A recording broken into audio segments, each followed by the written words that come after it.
Okay, well today is Love in Action Sunday, which is the name we give, the preferred name we give to the day when we honor our volunteers. I suppose we could call it, yes, that's what it's all about. I guess we could probably call it Volunteer Sunday, or maybe Volunteer Recognition.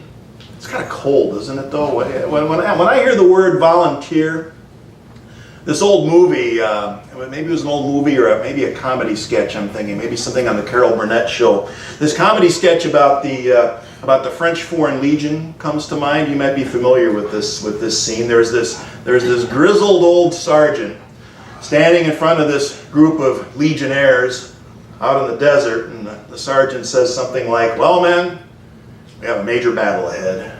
We're outnumbered 10 to 1. Of course, he'd be saying it with a French accent, but I'm not going there. So he'd say, "We have a major battle ahead. We're outnumbered 10 to 1. We're low on supplies. We're low on ammunition. And we need someone to get word to headquarters. Now, this mission is so dangerous that it's likely no one will return alive. So I can't order anyone to go.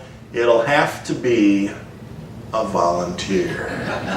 So if there's anyone here brave enough to take this on, step forward." And of course, you all know what happens in the gag, right? Everyone else takes a giant step backwards. Some poor guy who was half asleep didn't get the memo, is left standing out in front, and the sergeant goes over to him and kisses him on both cheeks and says, "We'll see to it that your family gets the medal," right? Well, that's not what happens here at Unity of All. When the call goes out, people step forward. Big time. They step forward, they step up big time. And they do it out of love for this community. Which is, to make a long story short, that's why I like the concept of love in action better than the concept of volunteer. I think it's a good concept. You know, the word that Jesus used for love, all the times that he would talk about love in the New Testament, there's this Greek word called agapao, which is the word that Jesus used for love, the word that's translated. It's an action, not a feeling, not an emotion, but it is an action. It is an intention, a decision. Imagine what would happen if people decided to not step forward here. It might look like something like this up here on the screen, like this slide. Oh, all right. Well, see, that's part of the problem, right there. There would be no slides up there, and odds are that there would be some other things that would be missing around here. Things like, I don't know, maybe nobody to greet you and give you a bulletin. You'd walk in here and all the plants outside would be dead. It would be something kind of eerie, like that old, what was that eerie old TV show that used to be on?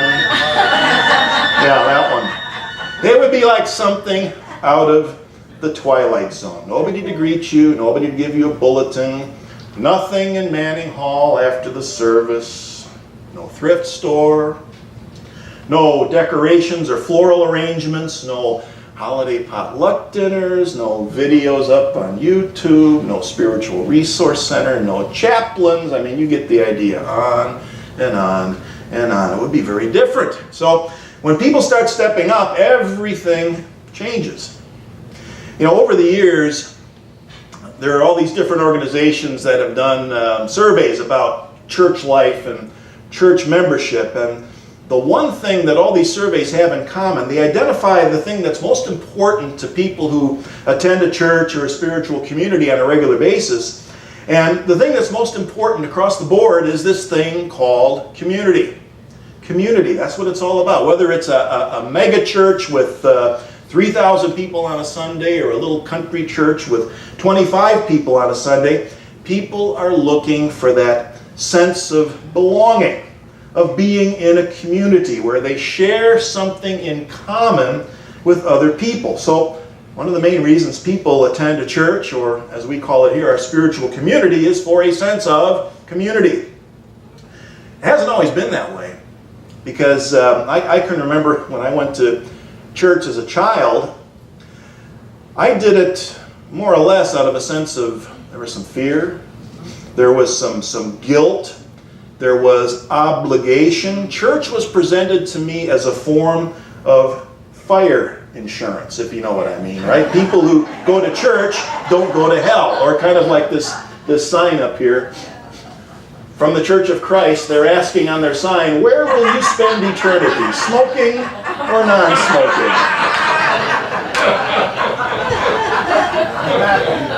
I could probably do a whole talk on Sunday about church signs like this. You go online, you can find hundreds of crazy things out there, and of course some of them are just made up. People can do that stuff in Photoshop, but it's still interesting, so that's something for another Sunday. But yeah, it's presented as this obligation, as fire insurance. Those of us who listen to A Prairie Home Companion on NPR, remember the name that Garrison Keillor gave to the Catholic Church in his fictional hometown of Lake Wobegon?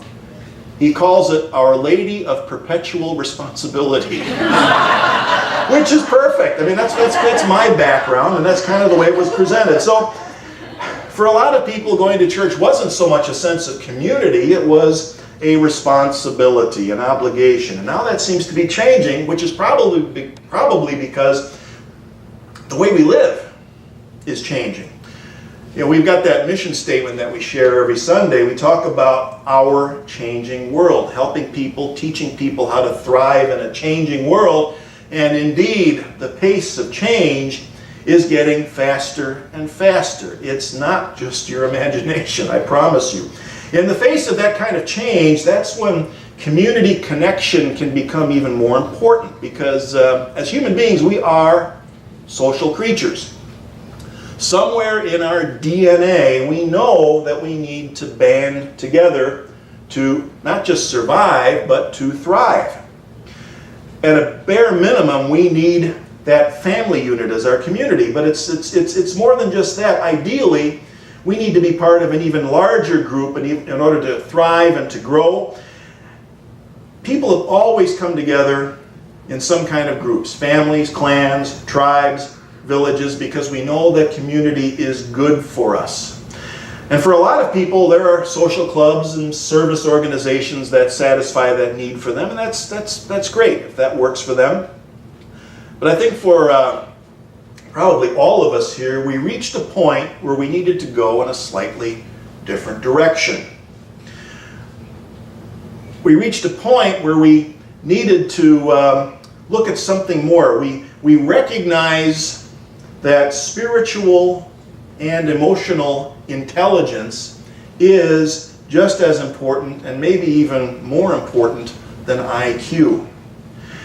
Once we take that first step in exploring the spiritual dimension of our human existence, there's no turning back. And we find that we're drawn to like-minded people who are interested in exploring those very same things. We want a spiritual community, a sacred community, a place where we can talk about and experience the intangible side of reality. Reality consists of a tangible side and an intangible side. The intangible side is what I like to call spiritual.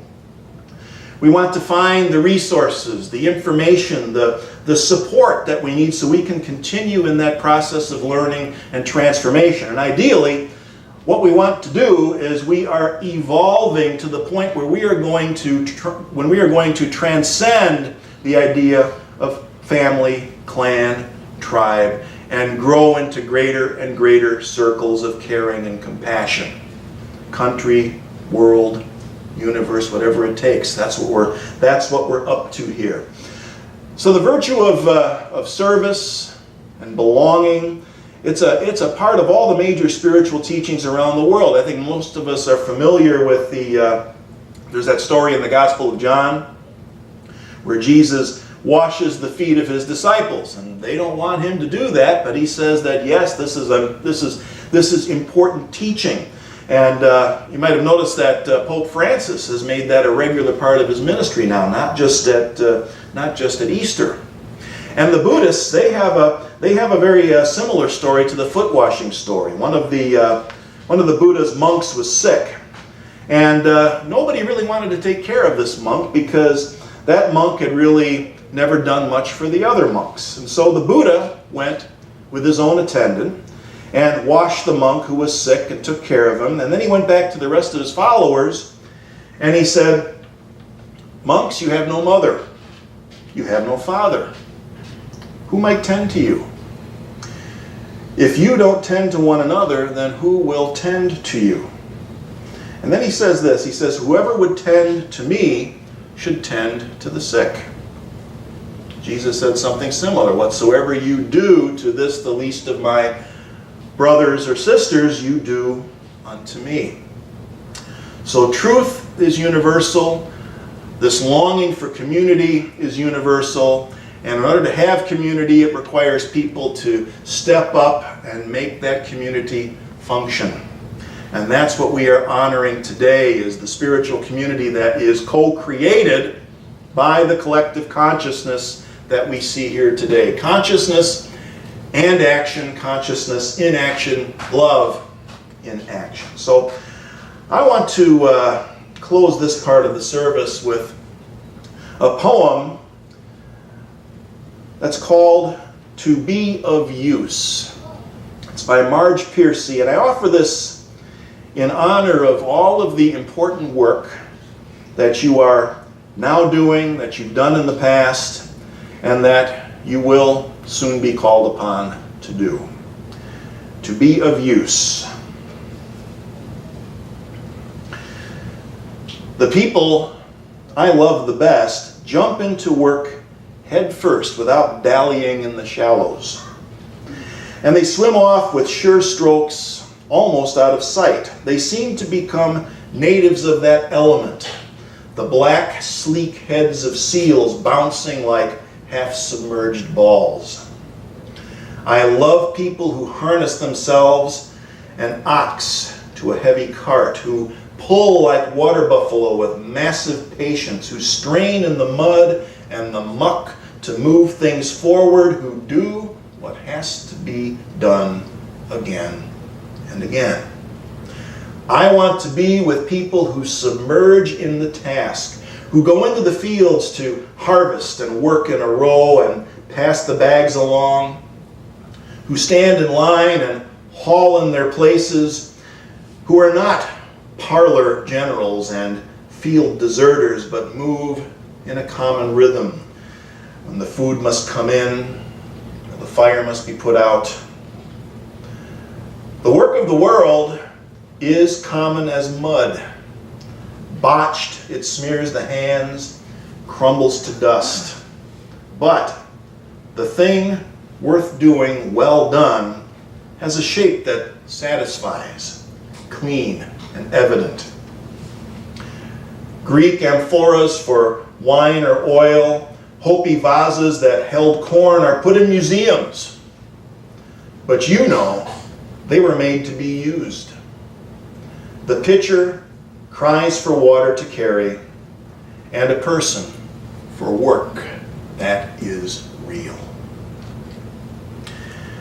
You might have noticed that there's no handout in your bulletin this morning, but we've got a copy of that poem for each of you as you're leaving today, so be sure to pick that up on the way out if that's something that resonates with you. So,